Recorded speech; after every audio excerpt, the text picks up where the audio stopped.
in studio this morning, the author of Walk Away and Forget Him is Gerry Maguire. Gerry was born with spina bifida. He still got it. It doesn't go away. Actually, let's just go there. Does it get any better? Is there anything has anything changed? How old are you now? 46. 46. Has anything changed in those 46 years? No, I mean, you can have advances in the kind of calipers that you wear and so on. But when you have spina bifida, you get used. I mean, the caliper I wear is made up from two different calipers. And I have it about 15 years because it's comfortable. Because when you start to wear a new caliper, it takes an inordinate length of time to get used to it. I mean, this caliper broke a few weeks back and I had to get used to another caliper when it was being fixed. And the pain I suffered that day, in that one day when it was being fixed, is nobody's business.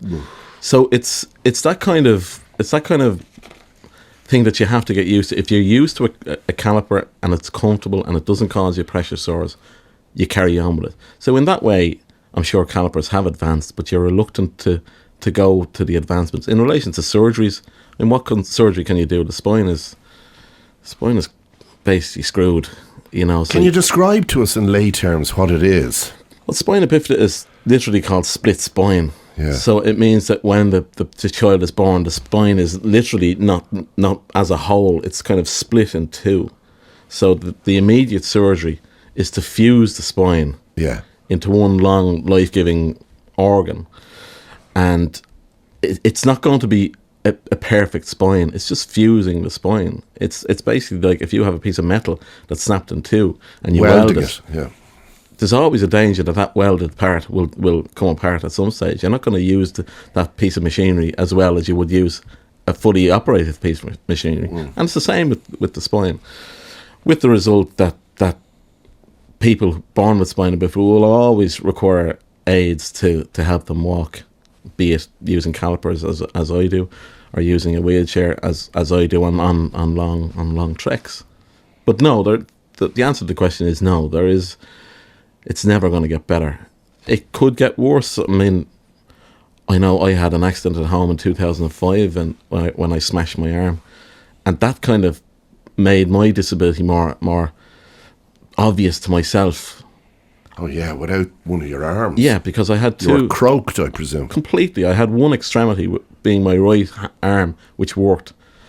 My left leg is pretty well useless. My right leg is 50% okay, and my left arm at that stage was tied to my side while they were hoping for it to mend naturally. So I literally had one arm to get by with, and I feared at that stage when that accident happened that my disability may well disimprove, and in my mind it has.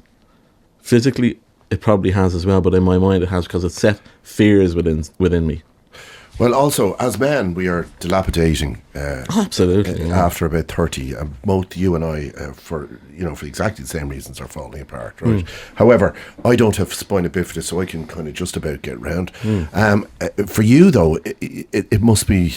It's not just a double, triple, it's quadruple challenge. Oh, it is, yeah. There's no doubt about it. So keeping healthy is a much greater difficulty, I presume. Well, you've got to, because the thing about it is, I mean, my upper body now is I mean, I've arms on me that Tiger Woods would kill for now. You know, they're well built to manoeuvre the wheelchair around. My legs have to be kind of powerful enough to move myself around. My right leg in particular, because that does the work of the two legs, because my left leg is pretty crap. But you do, like the arm break, an arm break to somebody else would be a minor inconvenience. Yeah. But to me, it absolutely screwed up my life. All of this kind of indicates very strong potential for depression when these things happen to you. And you did succumb to depression. And you succumbed to some of the usual do-it-yourself solutions as well, such as excessive drinking. At one point you describe in the book being on 5 bottles or thereabouts of vodka a week. That's a lot of vodka. Any particular choice of vodka? Stolichnaya, I kind of got a bit of a... Yeah, it's good vodka. It is very 5 nice. bottles of it might be too much though. It's pretty pricey as well. Yeah, pretty pricey. Good vodka though. Very good. Now, when you were depressed, I mean, did you have to wait for somebody to discover this, to worry themselves into a position where they tried to do something about it for you, or were you able to identify what was happening yourself? I think you basically wanted to die, didn't you? I did, because I mean, and I can trace it back to when it happened. I mean, my mother, who I was absolutely devoted to because of what she did for me throughout my early days, you know. I mean, she had a heart attack in 1994, and that was a warning shot across my bows of her mortality. She ain't going to be here forever. Exactly. And I said, well, if she ain't going to be here forever, I don't want to be here forever either. But I said to myself, she recovered thankfully from the heart attack, but I said to myself, I'm going to have to put something in train here to make sure that probably our two deaths coincide. I mean, that sounds so bizarre to say it like that, but that's the way it was. And at that stage, I was really despising my disability. I mean, there's phases in your life where you can really pick out, like, right, I hated the disability then, it's okay here, hate it then. And at that stage, it was really getting on top of me. So it was then I had gone from being a social drinker to really a planned campaign for drink to finish me. And it was then that the 4 to 5 bottles of vodka a week kicked in. And I mean, what'd you do to your liver on that amount of vodka? Well, I shudder to think. But it still function. Well, I've never had it tested, but you know, at the stage, I think I would have needed a transplant. But I know I was getting pains around that area at the crisis point, and I think that was a real kick in the ghoulies to me. And it said, look, right, there's no point in saying that you love your mother and you want to be there for her if she wakes up one morning and you've fallen over because you were pissed the previous night, or she comes down and finds that you're there and your liver is burst and it's all over the place. You know, I mean, it was kind of thoughts like that said to me, you're going to snap out of this. Did you get any professional help? No. None? No. And that was a conscious decision, because I already hated my disability and so on. I didn't want to have to sit in front of a person or sit in front of a group and say, hey, I've something else that I hate about my life. You know, so I mean, my mother developed age-related macular degeneration where her eyesight... She went blind. To all intents and purposes, although the consultant said she would never fully go blind, she did, to all intents and purposes, go blind. And I remember there was one particular instance on the 7th of December 2000 when she went with my aunt and uncle to an old folks' do 2 miles away from where we live. And it was a filthy night. And I drove them to it, and I said I'd be back at 1 o'clock to collect them. And I went to collect them, and my mother was clinging on to my aunt for dear life as she walked to the car. And when she got in the car, the relief in her voice when she says, hey, Gerry. And I said to myself, what the hell good am I going to be to her if I'm pissed all the time? And I swore from that moment on that I would never touch another drop. And did you give it up completely? Yeah. Really? And was that... No, it's a stupid question. That could not have been easy. Oh, God, Jesus. And I mean, it was a stupid time to decide, the 7th of December coming up to Christmas and all that kind of entails for the Irish drinker, you know. Yeah. Christmas is a great... It's a full license there. Let's go out and get sloshed, you know. And that fourth Christmas was tough. It really was tough. But I had it sounds really magnanimous and I don't want it to come across like that, but I had the goal that my mother had looked after me so much as a child that she was the goal now, that she was going to need me, and I was damned if I was going to let her down. Do you think that she was afraid, you know, as she got older? Because I think the one thing, I mean, being a parent is... Well, you know, they say that it ends, it never ends. Your worry, no matter how able-bodied your children are, your worry is constant 24/7 for their welfare, even if they're on the other side of the world. I often think, though, that for somebody who a child depends on to such a great degree, even into adulthood, and maybe forever, as long as you live, it must be terribly frightening as you get older and begin to kind of wind down yourself. And you realise, oh, what are they going to do when I'm gone? It must be very frightening. Do you think she was frightened? Well, I remember in my late teens, early 20s, I said to her, I went through this phase, I think I might become a priest, I said to her. And she says, oh yeah, that's great. And I said, would you like me to become a priest? She says, yeah, I'd love you, because you'd have a housekeeper and someone to look after you when I'm gone. And that always stuck in my mind. So you're right. I mean, she died in 2004 when I was 42, and until she died, I'm sure she's never stopped worrying about me. And that's what torments me as well. That there were certain things, I don't know whether she was aware of the drinking, she probably wasn't, or maybe she was and took an ostrich-like approach to it. But if she was and was worried about me, I would be so angry with myself that I would have caused her more anxiety than I did throughout my life. You know I developed panic attacks, chronic panic attacks as well. And I know that worried her hugely. And I sought help for that because I wanted to ease the worry for her, because she just was tormented with worry about me then. Because she obviously saw, look, Jesus, he's got a disability, and now he's got a kind of a psychological disability as well. Is there no end to this for him? And thankfully I did sort that out through help. But again, it is right. I mean, it does terrify me and torment me that I caused her so much fear and worry. But again, she wouldn't have changed that in a heartbeat. Your father, I think it was quite some time before you realised that he was in fact very proud of you. Yeah.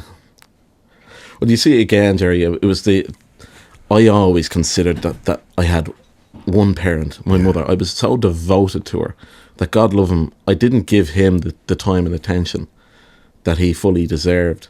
And it was only when he became sick in 1985, 86 that we were really becoming buddies. That, you know, the way a father and a son will go from being father and son to buddies. Yeah. And we were becoming buddies then, and he was taken in 1986, and it was a few. It must have been a couple of years after he died. I was coming out of a shop in Ballyfermot where I live, and my father had a nickname of Dixie after Dixie Dean, the footballer, because he was a great little footballer. And this man says to me, "You're Jared, aren't you, Dixie Maguire's son?" And I said, "I am, yeah." I didn't know what he was going to say, and he says, "God, he was always talking about you. He was so proud of you." And it just blew me away, the fact that he thought so much of me, and I never gave him the recognition that he deserved, because I was so preoccupied with my mother and the dependence I had upon her.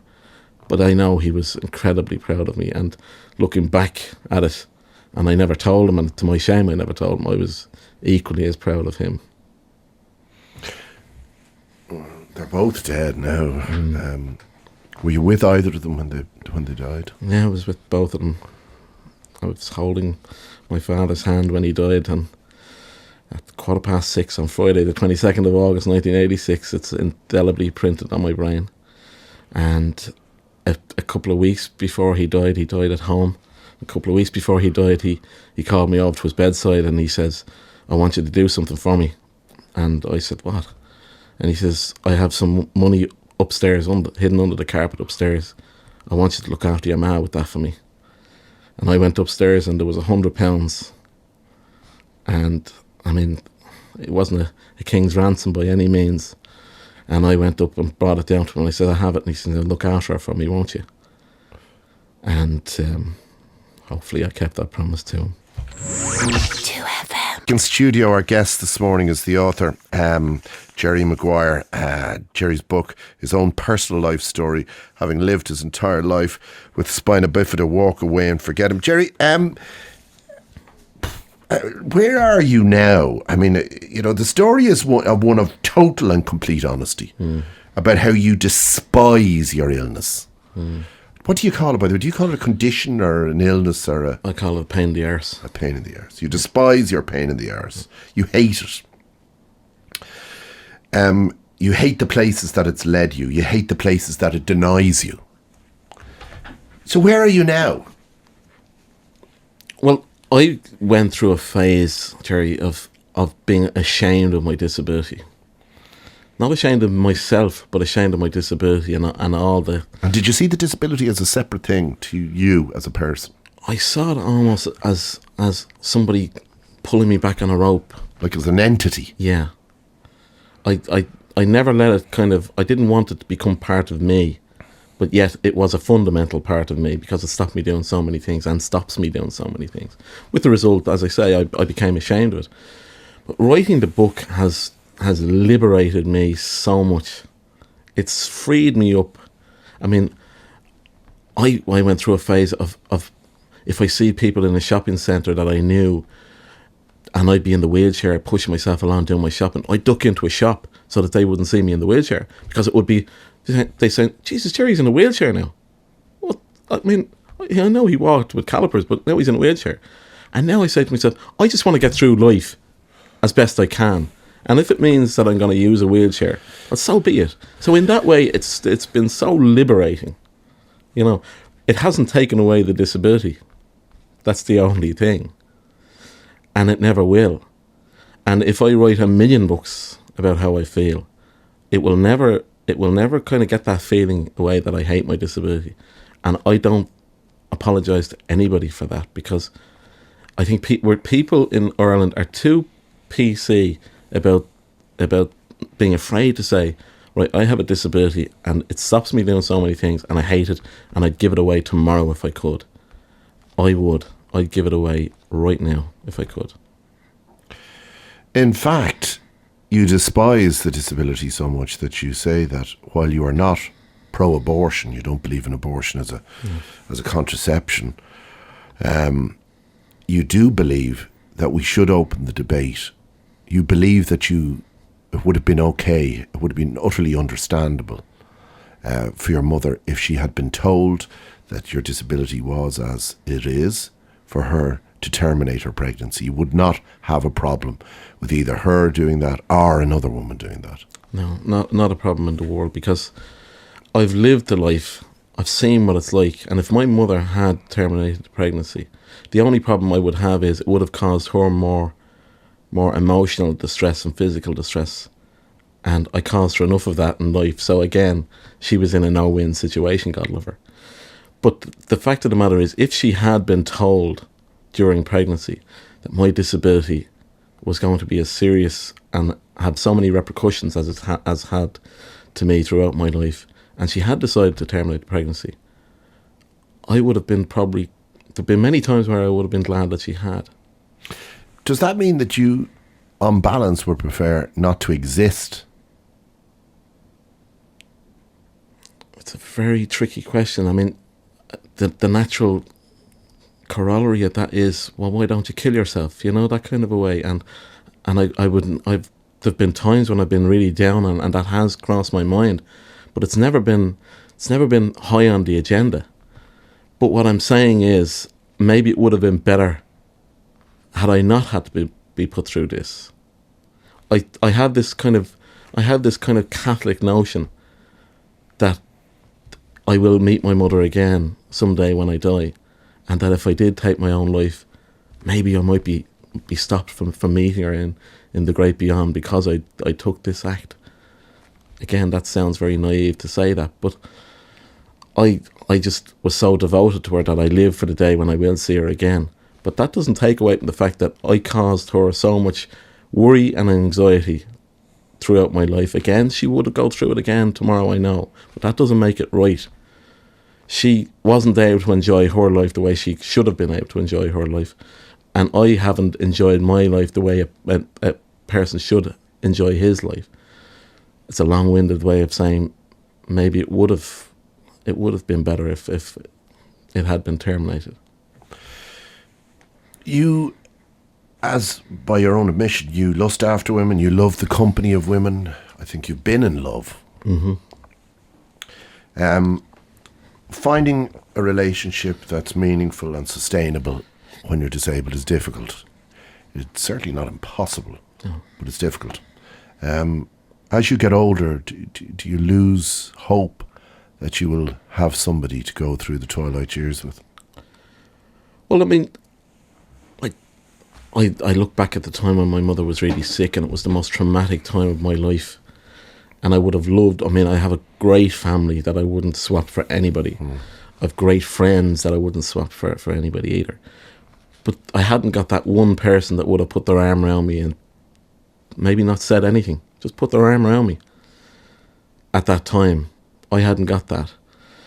And I think everybody needs that kind of comfort in their life.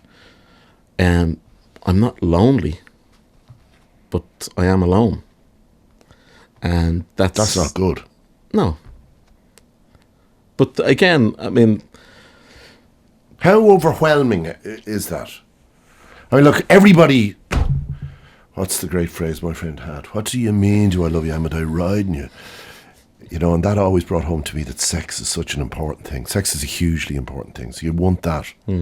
But companionship, I now believe, is equally important. And it's lovely if the two things go together.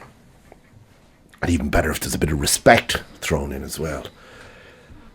Now, do you absolutely need that to survive? Do you need that? Does a human being need that? I think you do. I think you can survive without it. But that's what's happening, is you don't live, you survive. So does that concern you? Does that worry you? Does that exercise you? No, it doesn't preoccupy me. Maybe in some strange way I've given up. Do you think? I don't know, Gerry. Maybe I have. But that's not to say that if Andrea Roach decided to leave her husband tomorrow and come flying to me, that I would say, sorry, Andrea, I've given up. You know, I mean, it's... So you're still available? Absolutely, and I will leave my phone number with you after the show. On that note, I will say good morning and thank you. What an extraordinary story. What a refreshing story of honesty. Let me remind people that this is a story that is bluntly honest. It's a no-holds-barred story. It's a tremendous celebration of a woman as well, your mother. You do leave us, though, optimistic that life can be good. And it's terrible and it's awful and it's bleak and it's lonely, but it can be good. Oh, it can be good, yeah. There's no two ways about it. It can be, and it's challenging, but there are brightnesses in the darkness, that's for sure. Well, it's been a pleasure.